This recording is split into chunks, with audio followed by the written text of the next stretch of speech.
Hello and welcome to Math2Go. Today we are looking into sequences of fractions.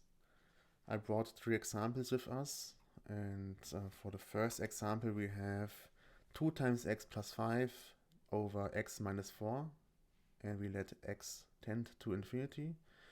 So for this sequence it's not clear what the result is because we have in denominator and numerator with both tend to infinity, and it's not clear what the result is. So we have something like infinity over infinity, and the result is really not clear. It can be potentially everything, yeah, like pi to 0, infinity. It's not clear. Same for the next example. We have here e to the power of x over x to the power of 5. Again, the numerator and denominator are both tending to infinity, and the result is not clear. It could be potentially everything you can imagine. For the next example, we have square root of x over x to the power of 5, and here we let x tend to 0.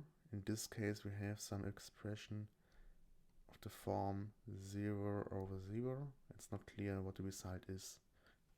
Even here, it could be pi, 0, infinity, everything you can imagine. But lately we have L'Hopital's rule, which can help us out here.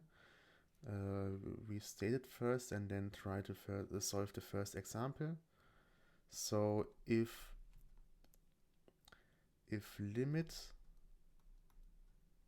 of f of x where x tends to a is 0, and this also equals some other limit where x tends to the same value a of some other function g of x, or another situation, limit of x tends to a of some function f of x is infinity, and this equals the limit of x tends to a of g of x.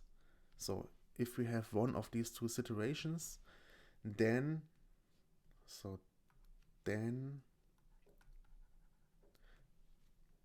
the limit where x tends to a of f of x over g of x, so our situations in the above 3 examples, then this limit actually equals the limit of the derivative of each individual function. So why this is useful? So imagine calculating the limit of the left hand side here, f of x over g of x, is difficult, but when taking the derivative of each individual function f and g and considering the right hand side is easier, then you can solve the problem. Potentially easier than before, because the right hand side is more easy to solve, and the result on the right hand side gives you the result on the left hand side because of this identity here. Yeah, so this L'Hopital's rule is really useful for the above situations also. And let's take a look into the first example. So then it becomes more clear. Limit of x tends to infinity of 2 times x plus 5 over x minus 4.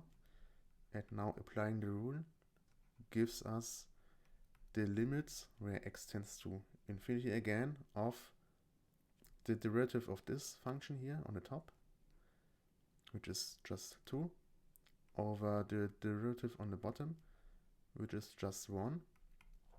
And this simplifies obviously to 2.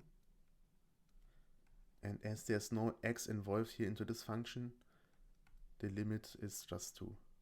So because of L'Hopital's rule, we were able to reduce the sequence where we have a denominator and numerator where both tend to infinity to another sequence which was independent of x and where it was really clear what the limit is.